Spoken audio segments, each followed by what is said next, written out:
అందరికీ నమస్కారం. కొత్తగా బండారు సత్యమూర్తి గారు రోజా గారి గురించి మాట్లాడిన ఒక వీడియో చూశాను. చాలా కష్టంగానే ఉంది అండ్ చాలా కోపం కూడా తెప్పిస్తుంది.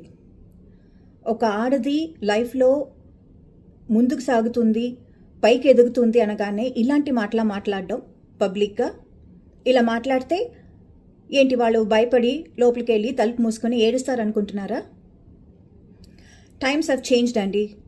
Times have changed and women are strong. Women empowerment is getting stronger. తన గురించి ఇలాంటి ఎంత చీప్గా మాట్లాడుతున్నారండి. This is not a done thing. దీన్ని క్యారెక్టర్ అసాసినేషన్ అంటారు. It shows that you are so jealous and this shows that you are very insecure and this also shows what a cheap mentality you have towards women.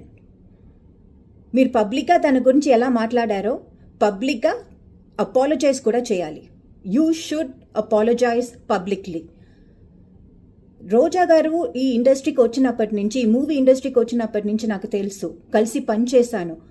ఒక సాటి నటిగా, ఒక సాటి ఆడదానిగా, ఒక ఫ్రెండ్గా, ఒక అమ్మగా, ఒక పొలిటీషియన్గా నాకు తన గురించి బాగా తెలుసు. అప్పటి నుంచి ఇప్పటి వరకు ఎంత సిన్సియర్గా, ఎంత హార్డ్ వర్క్ చేస్తుందో నాకు తెలుసు.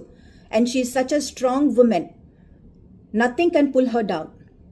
And Roja, I am always with you. I stand by you. I really admire you and I'm always with you. And I also request and insist that Supreme Court should get involved and make sure that Mrs. Roja gets her justice.